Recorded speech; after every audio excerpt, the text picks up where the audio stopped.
क्या आप भी कुंभ में जाने की योजना बना रहे हैं? लेकिन रुकिए, क्या आपको पता है कुंभ का असली मतलब होता क्या है, या फिर कुंभ मनाया क्यों जाता है? और 144 वर्षों के बाद लगने वाला यह महाकुंभ अन्य तीर्थों के बजाय सिर्फ प्रयागराज में ही क्यों लगता है? नहीं पता? तो फिर सोचिए, आप कुंभ में जा ही क्यों रहे हैं? क्या सिर्फ सोशल मीडिया पर फोटो और वीडियो पोस्ट करने के लिए कुंभ में जाना उचित है? कम से कम जिस पवित्र स्थान की ओर आप कदम बढ़ा रहे हैं उसका महत्व और उसका अर्थ तो जान लीजिए, क्योंकि कुंभ सिर्फ एक मेला नहीं बल्कि यह भारतीय संस्कृति, आस्था और परंपराओं की वो अद्भुत धरोहर है जो हजारों सालों से हमारे अस्तित्व का हिस्सा है। तो चलिए, इस वीडियो में हम आपको बताएंगे कुंभ का असली मतलब, इसकी पौराणिकता और इसके पीछे छुपा गहरा इतिहास।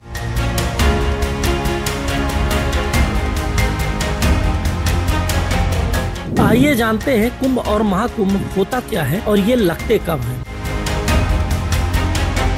दोस्तों, कुंभ का मतलब होता है कलश, जो अमृत मंथन की पौराणिक कथा से जुड़ा हुआ है। जब देवताओं और असुरों के बीच अमृत प्राप्त करने के लिए समुद्र मंथन किया गया तो अमृत से भरा हुआ कुंभ अर्थात घड़ा निकला। इस अमृत कुंभ को लेकर देवताओं और असुरों में युद्ध हुआ। इस युद्ध के दौरान अमृत की कुछ बूंदें पृथ्वी पर 4 जगहों पर गिरी थी, जो कि हरिद्वार, प्रयागराज, उज्जैन और नासिक है। इन्हीं 4 जगहों को पवित्र मानकर कुंभ मेला का आयोजन किया जाता है। कुंभ मेला हर 3 वर्ष में 4 स्थान पर क्रमवार आयोजित किया जाता है। इस प्रकार हर स्थान पर 12 वर्ष में एक बार कुंभ मेला आयोजित किया जाता है।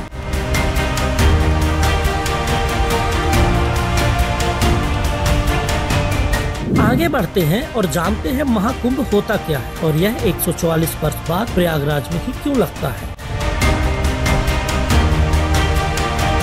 महाकुंभ वह खास आयोजन है जो प्रयागराज में हर 144 वर्ष बाद किया जाता है। इसका आयोजन ग्रह नक्षत्रों की एक दुर्लभ स्थिति के आधार पर तय होता है। जब बृहस्पति ग्रह कुंभ राशि में प्रवेश करता है और सूर्य मकर राशि में होता है। इस खगोलीय स्थिति को पौराणिक मान्यताओं और ज्योतिष शास्त्र में अत्यंत शुभ माना जाता है और इसी अवसर पर और इन्हीं ग्रह नक्षत्रों के आधार पर महाकुंभ का आयोजन किया जाता है। यह सिर्फ एक धार्मिक आयोजन नहीं बल्कि यह वह अवसर है जब करोड़ों लोग गंगा, यमुना और अदृश्य सरस्वती के संगम पर आकर अपने पापों का प्रायश्चित करते हैं, आत्मा को शुद्ध करते हैं और मोक्ष की ओर कदम बढ़ाते हैं। आइए अब जानते हैं 144 वर्षों बाद लगने वाला महाकुंभ केवल प्रयागराज में ही क्यों लगाया जाता है।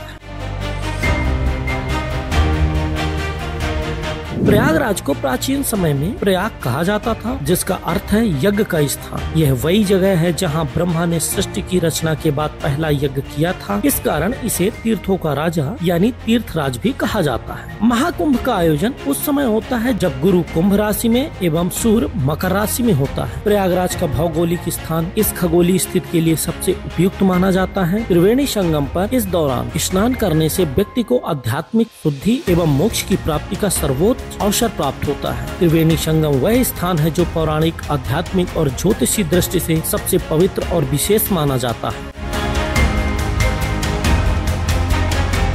तो दोस्तों, हम वो भाग्यशाली पीढ़ी हैं जो 144 वर्षों के बाद लगने वाले महाकुंभ का लाभ ले पा रहे हैं। यह अवसर आपके जीवन में दोबारा कभी नहीं आएगा, इसलिए इस दिव्य अवसर का लाभ अवश्य उठाएं। महाकुंभ सिर्फ एक मेला नहीं बल्कि यह एक ऐतिहासिक और आध्यात्मिक यात्रा है जो हमारे आस्थाओं, परंपराओं और संस्कृति से जोड़ती है। प्रयागराज का त्रिवेणी संगम, जहाँ गंगा, यमुना और सरस्वती मिलती है, आपको एक अनमोल अवसर देता है आध्यात्मिक शुद्धि और जीवन के सर्वोच्च उद्देश्य को प्राप्त करने का। महाकुंभ हमें याद दिलाता है कि जीवन का असली उद्देश्य क्या है और कैसे आस्था और प्रेम हमें जीवन के गहरे अर्थ तक पहुंचा देती है। तो इस महान अवसर का हिस्सा जरूर बने और इस दिव्य अनुभव से जीवन को और भी महत्वपूर्ण बनाएं। अगर आपको हमारा यह वीडियो अच्छा लगा हो तो इसे लाइक एवं सब्सक्राइब करना ना भूलें। द रियलिटी ब्लॉगर के साथ जुड़े रहिए और आस्था के इस महाकुंभ का हिस्सा बनिए। धन्यवाद। शुभ यात्रा।